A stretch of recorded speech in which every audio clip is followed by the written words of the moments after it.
brought to you by Silver Pumps. Top quality और consistent performance के लिए सिर्फ सिल्वर पंप नाम याद रखना।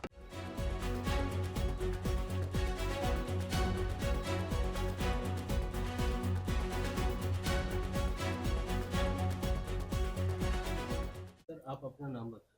मेरा नाम के.एस. साहनी है। सारी साहब, आपकी जो गाड़ी है वो कब खरीदी थी, कितने में खरीदी थी और उसका क्या रहा?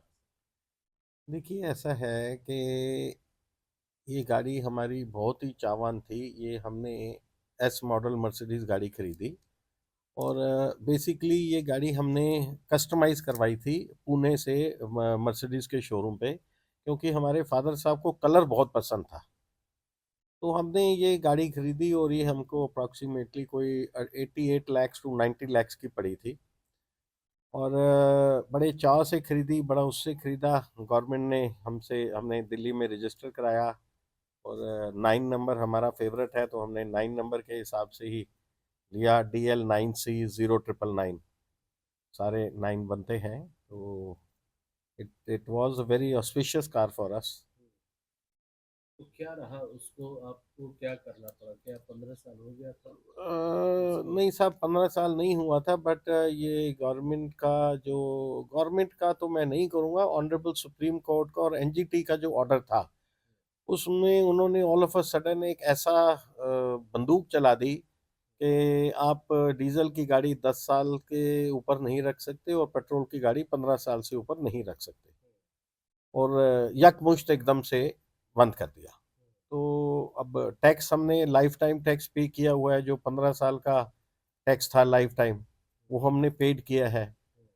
तो एकदम से कुल्हाड़ी चलने वाली बात है। तो अब ये मेरी प्राइवेट नंबर की कार थी, तो हमें अब मतलब इस चीज़ की ना आदत भी हो चुकी है और परेशान भी हम रहते हैं, क्योंकि अगर आपको याद हो तो 1 अप्रैल 2001 में ऑनरेबल सुप्रीम कोर्ट ने ऑर्डर किया था कि कोई भी सीएनजी के अलावा कोई भी डीजल की बस नहीं चलेगी। तो CNG was implicated into Delhi NCR 1 अप्रैल 2001 कि बसें सिर्फ सीएनजी की चलेंगी, बाकी सब कंडम। तो हम तो ट्रांसपोर्टर हैं, हमारे बसों का काम है, तो वो भी एक बहुत बड़ी कुल्हाड़ी हमारे ऊपर गिर चुकी।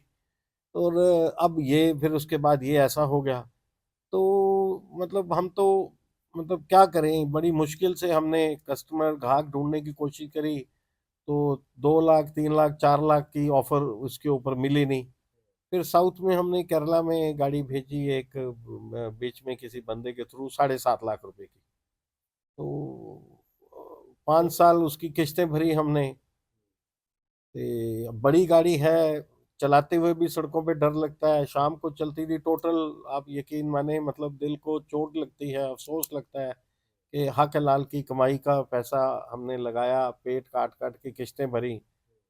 42,000 किलोमीटर गाड़ी चली थी, बेदाग गाड़ी, बिल्कुल एकदम से बेदाग गाड़ी। मैंने आपके साथ फोटो शेयर करी, आप देखो, मतलब दिल को चोट पहुंचती है कि साइड में भी उसके एसी ब्लोअर हमने लगवाए थे। और वो मर्सिडीज एस मॉडल में ऐसे कुछ बड़े गिने चुने मॉडल आए थे जिनके अंदर फ्रिज लगा हुआ था। मेरी इस गाड़ी में रेफ्रिजरेटर लगा हुआ था। और मतलब अफसोस लगता है कि मतलब उसके बाद हमने कई बार सोचा कि गाड़ी को रख लेते हैं भाई, और कुछ नहीं तो 6-7 महीने साल अपनी सोसाइटी के अंदर चला लेंगे, या और कुछ नहीं तो जहाँ एंटीक हो जाएगी गाड़ी तो कहीं डिस्प्ले में लगा देंगे, कुछ कर देंगे। पर जब न्यूज़ आई कि जी इन्होंने घर घर से जाके और सड़कों के ऊपर से गाड़ियां उठानी है और कंडम करनी है, तो फिर उसमें भी डर लग गया, क्योंकि प्रूफ तो सारा है, ट्रांसपोर्ट अथॉरिटी से सारा कुछ उनको मिल जाता है। So that was another challenge कि हम सोच रहे थे कि गाड़ी को रख लेते हैं या किसी म्यूजियम में डोनेट कर देंगे या कहीं और दे देंगे।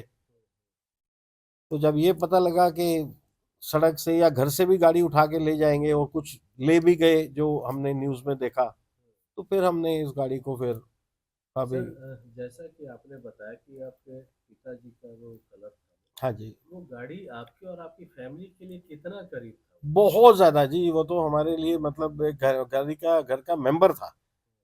मतलब एस मॉडल गाड़ी अपने आप में एक बहुत नियामत चीज होती है, तो मतलब वो तो। अच्छा, मैं एक बात और आपको बताऊं, मेरी उम्र 64 65 साल की हो गई है। मैं आपसे जिक्र करूं कि हमने पहली मर्सिडीज ली थी 1990 में। ये तीसरी मर्सिडीज कार थी हमारी। तो उससे पहले 1990 से पहले मेरा पूरा परिवार जानता है, मेरे यार दोस्त रिश्तेदार सब जानते हैं, मैंने कभी भी मर्सिडीज कार को ओवरटेक नहीं किया था, as a mark of respect. मैं उस जमाने की बात बता रहा हूँ जब ये एस मॉडल ई मॉडल कुछ नहीं हुआ करती थी।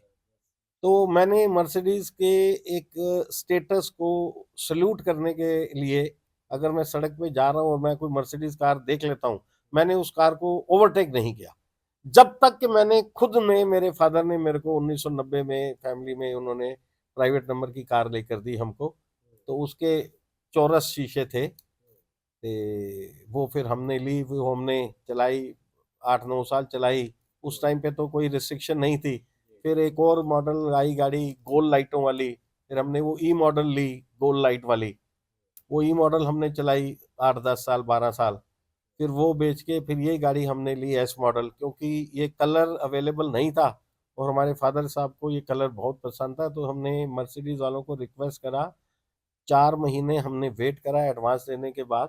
तो ये स्पेशल, ये मरून, चेरी मरून कलर का ये उन्होंने बना के हमको डिजाइन करके ये गाड़ी दी, फ्रिज लगा के दिया, क्योंकि ये हमारे फादर साहब की चॉइस थी। तो ये हमने as a mark of respect उस पॉइंट ऑफ व्यू अच्छा से। सर, आप एक ट्रांसपोर्टर भी हैं। हम्म, अगर जो कंडीशन वाइज बोले तो हम्म, आपके गाड़ी की जो इंजन की जो कंडीशन थी, हम्म। क्योंकि महज कुछ हजार ही चली थी, तो क्या वो ऐसी थी कि वो एयर को पोल्यूटेड करती, या फिर जो नई गाड़ियां कंडीशन होती है वैसी नहीं थी? अमरजीत जी, मैं आपसे एक बात कहूँ कि ये तो प्राइवेट नंबर की गाड़ी थी। इवन हमारी जो कमर्शियल गाड़ियां हैं वो आज भी इस कंडीशन में है कि पोल्यूशन चेक कंट्रोल कई बारी डाउटफुल हो जाता है कि इसमें पोल्यूशन निकल क्यों नहीं रहा। पोल्यूशन है ही नहीं तो निकलेगा कहाँ से? क्योंकि देखो, हम, हमारा जो टूरिस्ट का काम है, हम बड़ा हाई एंड डिग्निटी वाला काम है हमारा। फॉरेन टूरिस्ट से हम डील करते हैं, कॉरपोरेट से डील करते हैं, और बड़े बड़े इवेंट्स करते हैं हम। हाई एंड वेडिंग्स और इवेंट्स हम करते हैं। उसके अंदर तो कोई, हम A+ या A+ से नीचे हम सोच भी नहीं सकते। तो गाड़ी के स्टेटस के हिसाब से और उसके हिसाब से मेरा सिर्फ यही कहना है कि अगर कोई एक्शन लेना था, ऑनरेबल सुप्रीम कोर्ट ने या एनजीटी ने कुछ भी करना था, तो उनको ऐसा सोचना चाहिए था कि there are many vehicles which are very less kilometre run. तो उनका एक पोल्यूशन चेक करते या इन हाउस कोई ऐसी चेकिंग करते, चाहे कोई भी मॉडल हो। मैं मर्सिडीज की बात नहीं कर रहा, even if it is a smaller model of a smaller family, या बड़ी गाड़ी या बिचकार की कोई भी गाड़ी हो, जिस गाड़ी को 10 साल या 15 साल हो गए हैं, तो उनको देखिए, आप चेक कीजिए कि इसमें धुआं निकलता है कि नहीं निकलता। धुआं निकले तो आप कुछ भी एक्शन लीजिए।